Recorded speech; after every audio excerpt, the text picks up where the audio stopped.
नमस्कार मित्रों, मैं उमाशंकर जोशी। गुरु मंत्र बूझो तो जाने प्रश्नोत्तरी का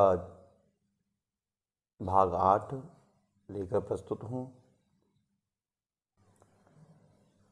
मित्रों, आशा है कि आपको ये प्रश्नोत्तरी पसंद आ रही होगी।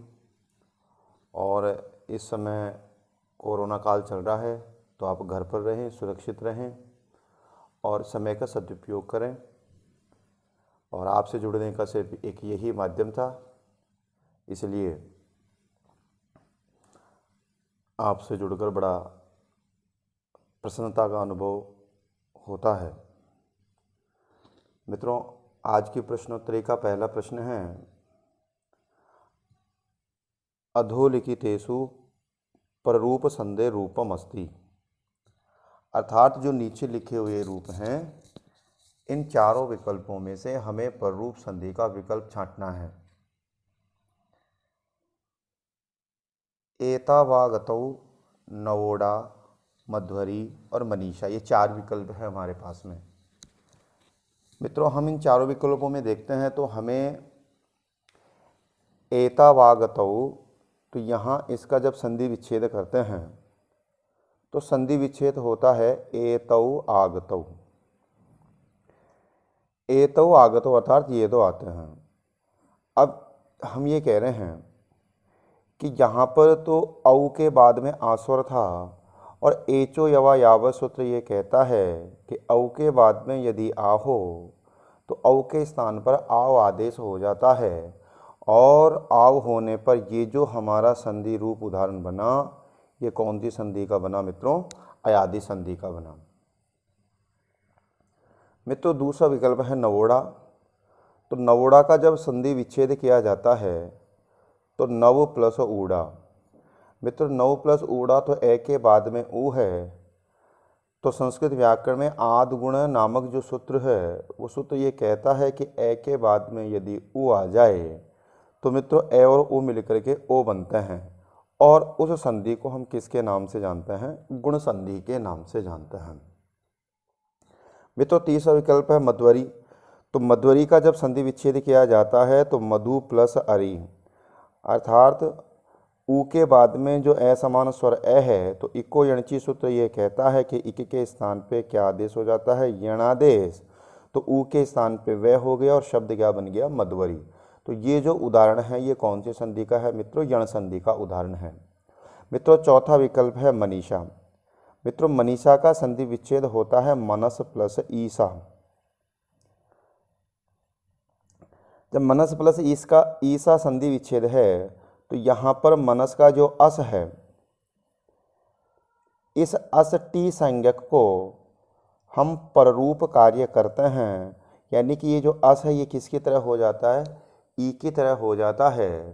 तो संस्कृत व्याकरण में शकंद्वादिषु पररूपम वाच्यम एक वार्तिक है। इस वार्तिक के अनुसार ही यहाँ पर अचौन्त्यादि टी सूत्र से टी संज्ञक शब्द को हमने पररूप कार्य कर दिया और शब्द क्या बन गया? मनीषा।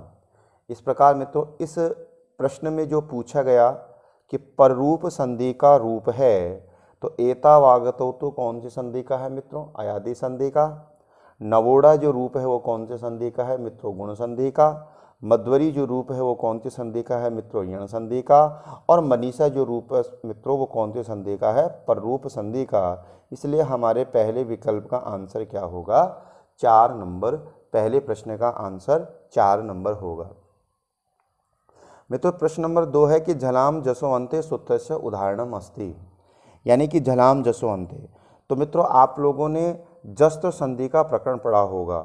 मित्रों, ये जो जस्त्व संधि है ये 2 प्रकार से होती है, एक पदांत में और एक अपदांत में। तो पदांत और अपदांत ये 2 प्रकार से संधि को रूप बनाते हैं। पदांत को जस्त्व करने वाला सूत्र है झलाम जसोअन्ते और अपदांत को जस्त्व करने वाला है झलाम जस्ससि। यहाँ झलाम जस ने पद का अंत पूछा गया है कि कौन सा उदाहरण है, तो हम देखते हैं। तो मित्रों, पहला विकल्प है हमारा तल्लय। मित्रों देखो तल्लय का संधि विच्छेद होता है तद प्लस लय, और तद प्लस तोरली नामक सूत्र से यहाँ द के स्थान पर लय हो जाता है, और इस प्रकरण को हम किसके नाम से जानते हैं? परसवर्ण संधि के नाम से जानते हैं। तो ये जलाम जसो अंत्य का उदाहरण नहीं है। मित्रों रामस टीकते देखते हैं, तो मित्रों रामस टीकते का संधि विच्छेद है रामस धन टीकते। रामस धन टीकते, तो यहाँ ये जो दंत्य सकार है ये मूर्धन्य शकार में बदलता है, और संधि होती है यहाँ पर इष्टुना इष्टु सूत्र से इष्टुत्व संधि। मित्रों कौन सी संधि? इष्टुत्व संधि। मित्रों तीसरा विकल्प है प्रश्न। मित्रों देखिए जो प्रश्न वाला विकल्प है, तो प्रश्न का जब हम संधि विच्छेद करते हैं तो प्रश्न प्लस न क्या होता है मित्रों? प्रश्न प्लस न। तो प्रश्न प्लस न जब इसका संधि विच्छेद प्रश्न धन न, तो यहाँ इस न के स्थान पर इष्टुत्व कार्य होना चाहिए था, लेकिन शात नामक सूत्र इस इष्टुत्व का क्या करता है? निषेध करता है, और तो रूप यथावत बनता है प्रश्न। तो ये भी हमारा जलाम जसो अंत्य का उदाहरण नहीं है। मित्रों आइए अंतिम विकल्प की ओर चलते हैं। तो अंतिम विकल्प वागीश है, और मित्रों वाक प्लस ई से इसका संधि विच्छेद होता है। तो हम यहाँ देखते हैं कि वाक जो पदांत है, इस पदांत के स्थान पर ही क्या हुआ है? तृतीय वर्ण यानी जस्तो कार्य हुआ है ग, इसलिए जलाम जसो अंत्य इस सूत्र का उदाहरण, यानी कि दूसरे प्रश्न का जो आंसर होगा वो मित्रों कौन सा नंबर होगा? 4 नंबर। मित्रों तीसरा प्रश्न है, तीसरा प्रश्न है कि असत्य कथनम वर्तते। मित्रों असत्य कथन है, तो असत्य कथन है यानी कि इन 4 विकल्पों में से कौन सा कथन सही नहीं है? तो मित्रों पहला विकल्प है लनुबंधः यण, अर्थात लनुबंध में यण संधि है। ह्रस्वस्यलकारः इसमें गुण संधि है। प्रेजते इसमें पर रूप संधि है। होत्रिकार इसमें दीर्घ संधि है। तो इन चारों में हमको देखना है कि इसमें सही कौन सा नहीं है। तो आइए पहले से वो हल करते हैं। तो लृ प्लस अनुबंधः, तो यहाँ पर लनुबंध में हमें लृ प्लस अनुबंध इसका संधि विच्छेद, और संधि कौन सी है मित्रों? यण संधि। इकोयणची नामक सूत्र से इस लृ के स्थान पर लय हो जाता है, और रूप क्या बनता है? लनुबंध। मित्रों ह्रस्वस्य लकारः, तो यहाँ हम देखते हैं कि यहाँ ह्रस्वस्य धन लृकारः,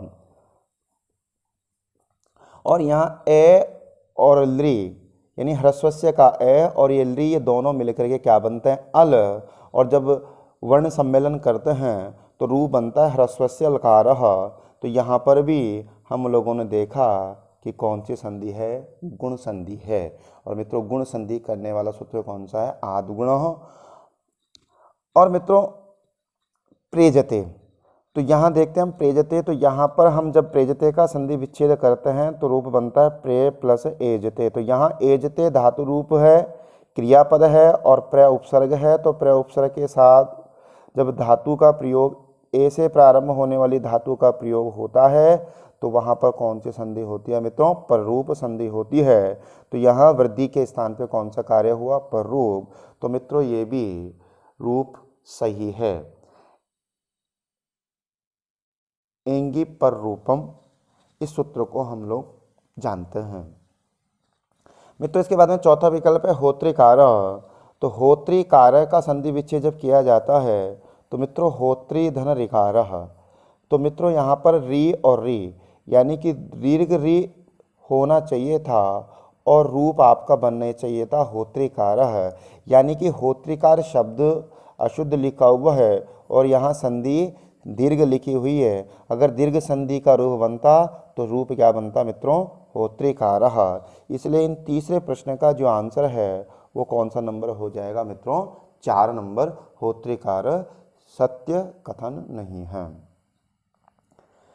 क्योंकि यहाँ ह्रस्वरी है और होना कौन सा चाहिए था? दीर्घरी। इसलिए कौन सा आंसर सही होगा मित्रों? 4 नंबर। आइए मित्रों अब चौथे प्रश्न की ओर अग्रसर होते हैं। मित्रों अपना चौथा प्रश्न है असत्य कथनम वर्तते, यानी कि सत्य कथन नहीं है। तो आइए इसकी भी चर्चा करते हैं। इसमें भी 4 विकल्प है, आप 4 विकल्प देख पा रहे होंगे। पहला विकल्प है प्र प्लस ऊढ़ बराबर प्रौढ़ः, दश प्लस ऋणम बराबर दशार्णम, ऋण प्लस ऋणम बराबर ऋणार्णम, उत्तम प्लस ऋण बराबर उत्तमार्णः। अब हमको ये बताना है कि इन चारों में असत्य कौन सा है। मित्रों देखिए, तो आइए एक एक की चर्चा करते हैं। प्र प्लस ऊढ़, तो यहाँ प्र उपसर्ग है और ऊढ़ शब्द है, तो हम ये जानते हैं कि प्र और ऊढ़ शब्द के साथ जब योग होता है प्र उपसर्ग का, तो वहाँ गुण के स्थान पे क्या होता है, वृद्धि होती है।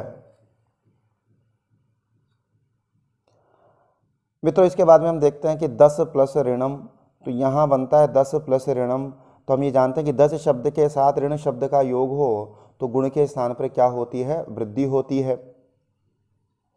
यानी कि हमारा ये पहला विकल्प भी सही है, दूसरा विकल्प भी सही है, तीसरे विकल्प की ओर चलता है मित्रों, तो ऋण प्लस ऋणम ऋणार्णम, तो ये वाला विकल्प भी सही है, क्योंकि प्र वत्सर कंबल वशन दश ऋण, इन शब्दों के साथ यदि ऋण शब्द का योग हो तो गुण के स्थान पर क्या होती है मित्रों, वृद्धि होती है। मित्रों पाणिनि जी ने जो सूत्र लिखे हैं उन सूत्रों में कुछ कमी रह गई है, उन कमियों को दूर करने के लिए कात्यायन महोदय ने वार्तिक लिखे हैं, इसलिए वार्तिककार कात्यायन महोदय को कहा जाता है। तो वार्तिककार कात्यायन महोदय ने ही ये वार्तिक दिया है कि प्र वत्सर कंबल वशन ऋण दशानाम ऋणे, इस वार्तिक से गुण के स्थान पर क्या हो जाती है मित्रों, वृद्धि हो जाती है।